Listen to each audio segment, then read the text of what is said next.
Hi everyone, welcome back to another short tutorial. In today's video, I'm going to show you how to enable and use on-screen keyboard. To enable it, just click on Start, then go to Settings. On the left hand corner, just click Accessibility and then move down until you find the Interaction tab. Under the Interaction, you will see Keyboard. Click on the keyboard, and here on screen keyboard access keys and print screen you will see the first option on screen keyboard.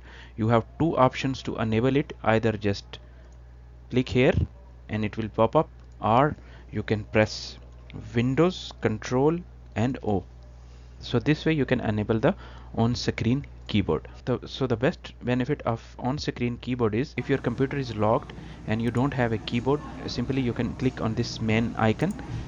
From there just you can enable the on-screen keyboard, and then you can type your password without having a physical keyboard. That's it for today. See you in the next video.